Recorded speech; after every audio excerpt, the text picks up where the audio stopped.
লাহু লাহাফিজুন। মা বোনেরা আমার, বাবাজিদের অনেক কথা বললাম, আমার কথা অনেক সময় মা বোনেরা আগ্রহ করে শুনে থাকেন। আপনাদের উদ্দেশ্যে একটু বলা, ঘরগুলি আমাদের অশান্তি দিয়ে ভরপুর, ঘরের ভিতরে শান্তি খুঁজে পাই না। সন্তানের চেহারার দিকে তাকাইলে শান্তি নেই, স্বামীর চেহারার দিকে তাকাইলে শান্তি নেই, স্ত্রী স্বামীর চেহারার দিকে তাকাইলে শান্তি নেই। অশান্তি দিয়ে বারবার অশান্তির সাগরে হাবুডুবু খেতে হচ্ছে আমাদেরকে। ঘরের ভিতরে কি নেই? দুনিয়ার সব আছে কিন্তু শান্তি নেই। আল্লাহর নবী বলেন শান্তি থাকবে না এই জন্য যে তোমার ঘরের ভিতরে কোরআনের কোনো আজমত নেই। কথা বলুন ঠিক কিনা? কোরআনের ভিতরে আল্লাহ রাব্বুল আলামিন বলে দিয়েছেন, যেহেতু এই কোরআন তোমাকে সাজাবার জন্য, তোমার ঘরও সাজাবার জন্য, ঘরের থেকে শান্তি যদি দূর করতে চাও, সন্তানের ভালোবাসা যদি পেতে চাও, সন্তানের সেবা নিতে চাও, স্বামী আর স্ত্রী যদি মিল মহব্বতে থাকতে চাও, তাহলে ঘরের ভিতরে আজকে থেকে কোরআনের আজমত শুরু করে দাও। শুধু এই কোরআনের আজমত আর তেলাওয়াত ঘরের ভিতরে শান্তি আনয়ন করবে তা না। কোরআনের তেলাওয়াতে যেমন ঘরের ভিতরে শান্তি আসবে, কিয়ামতের ময়দানে এই দুনিয়ায় যারা হাফেজ না কিন্তু আল্লাহর কালামকে ভালোবেসে তেলাওয়াত করেছে, যতগুলি সূরা ভালোবেসে তেলাওয়াত করে, ওই সূরাগুলি কিয়ামতের ময়দানে আল্লাহ তাআলা তার দিলের ভিতরে এমন জাপ্ত করে দিবেন। এবার আর রহমান পরে যতগুলি আয়াত সূরা আর রহমানের ভিতরে, যতগুলি আয়াত সূরা ওয়াকিয়ার ভিতরে, যতগুলি আয়াত সূরা ইয়াসিনের ভিতরে, যতগুলি আয়াত সূরা মুলুকের ভিতরে, সব সূরাগুলি তেলাওয়াত করে এবার হিসাব করে দেখা হলো কমপক্ষে 500 আয়াত তার মুখস্থ ছিল। এই আয়াতগুলিরে ভালোবেসে দুনিয়ার জমিনে ঘরে বসে বসে পড়েছে। কিয়ামতের ময়দানে ফয়সালা হয়ে যাবে, আমার এই উম্মত, আমার এই বান্দা হাফিজ না কিন্তু আমার কোরআন ভালোবেসে যেই সূরাগুলি ভালোবেসে মুখস্থ করেছে, এই সূরাগুলির ভিতরে যতগুলি আয়াত থাকবে, এক একটা আয়াত পড়বে আর এক একটা তালা উপরের দিকে সে উঠে যাবে। আল্লাহু আকবার বলে। এই হলো কোরআন, এটা হচ্ছে কোরআন। এজন্য এই কোরআনের ভালোবাসা আমাদের অন্তরের ভিতরে পয়দা করা দরকার।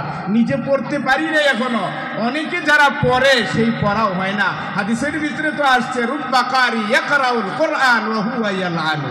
অনেক এরকম কোরআন পড়নেওয়ালা পাওয়া যায় যে কোরআন পড়তেছে অথচ কোরআন তার উপরে লানত করতেছে। নাউযুবিল্লাহ বলেন। কোরআন পড়ে মানুষ সওয়াবের জন্য, কিন্তু সে কোরআন পড়ছে, কোরআন তাকে লানত করছে, অর্থাৎ কোরআন সে পড়ার মতন পড়তে পারে নাই। পৃথিবীতে সবচেয়ে শুদ্ধ এবং সহি করে পড়া যদি লাগে, পড়া যদি অত্যাবশ্যক হয়, আবশ্যক হয়, তাহলে সেই পড়াটাই হলো আমার জন্য আমার কোরআন। এই জন্য আগামী দিন থেকে আপনি আপনার কোরআনকে শেখার জন্য, কোরআনকে বুঝার জন্য যতটুকু পড়বেন ভালো করে পড়বেন, ভালো করে পড়বেন। কারণ এটা হলো এমন এক কোরআন, ভালো করে পড়তে যায় কোন আয়াতের কারিশমা আপনার দিলের ভিতরে ঢুকে যাবে এটা আপনি নিজেও টের পাবেন না। এজন্য এই কোরআন সবাই পড়বো আমরা। কারা কারা এই কোরআন পড়তে রাজি আছি তো হাত উঠে দেখেন। আল্লাহ কবুল করে, জোরে বলি আমিন। কোরআনের ঘর এই মাদ্রাসা, এই মাদ্রাসাগুলির ভিতরে একটা ছেলেরে দেন, আপনার পাশে যেই মাদ্রাসা আছে সেটা দিয়ে দেন, যেটাকে ভালো লাগে সেটা দিয়ে দেন। একটা ছেলেরে হাফেজ বানান, একটা মেয়েরে হাফেজ বানান, একটা নাতিরে হাফেজ বানান। এ বাবারা, ভাইরা আমার, আমরা এই মাহফিল করি কেন? কিসের দাওয়াত দেওয়ার জন্য। দাওয়াত একটাই, সন্তান আপনার, সন্তান আপনার, কিন্তু এই সন্তানগুলি যেন মানুষ হয় সেই বোঝানোর জিম্মাদারিটা নিয়ে আপনাদেরকে এই দাওয়াত শুধু দেওয়া, এই দাওয়াত শুধু দেওয়া। দুনিয়ায় পয়সা কামানোর, দুনিয়ায় ব্যবসা বাণিজ্যের অনেক লাইন, অনেক কিছু আছে। মাদ্রাসা নিয়ে কেউ ব্যবসা করতে আসে না। অনেক ভাইয়েরা আমার নাক চিৎকান অনেক কথা বলেন, কানে আসে, শুনি শুধু খালি। ব্যবসা যদি করতে হয় তাহলে ব্যবসা আপনাদের চেয়ে আমরা কম বুঝি না। আমাদের দেমাগটাও একবারে এত দুর্বল না যে এই দেমাগের ভিতরে কিছু নাই। আপনি যদি পেশায়া পুষায়া খাইতে পারেন সেই যোগ্যতা কি আমাদের নেই? আমাদেরও ছিল, কিন্তু আমরা তো পরে আছি, আমরা লাইনে আছি, আমরা চেয়ে আছি সেই খাজানার মালিকের দিকে যিনি একবার ইচ্ছে করলে তিনার খাজানা থেকে ভরপুর দিয়ে দিলে আল্লাহ তাআলা যদি দিয়ে দেন তাহলে যথেষ্ট হয়ে যায়। এই জন্য কোনো নাক ছিটকাবেন না। এত মাদ্রাসার দরকার কি? রুডে রুডে মাদ্রাসার দরকার কি? পাড়ায় পাড়ায় মহল্লার দরকার কি?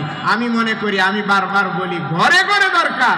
কারণ যদি মাদ্রাসা না হয়, তাহলে মাদ্রাসা শিক্ষা যদি না থাকে, তাহলে আমাদের মনুষ্যত্ব দূরের কথা, পশুত্ব, আমাদের পশুত্ব আরো বেড়ে যাবে।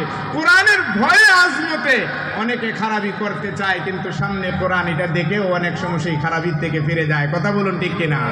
এই জন্য এই কোরআন এটা সর্বশ্রেষ্ঠ গ্রন্থ। এটা আমার জন্য আল্লাহ তাআলার মহান নিয়ামত। আমি যদি পড়তে পারি আলহামদুলিল্লাহ, না হয় পড়বো, না হলে আমার সন্তানদেরকে আমি মাদ্রাসামুখী করবো।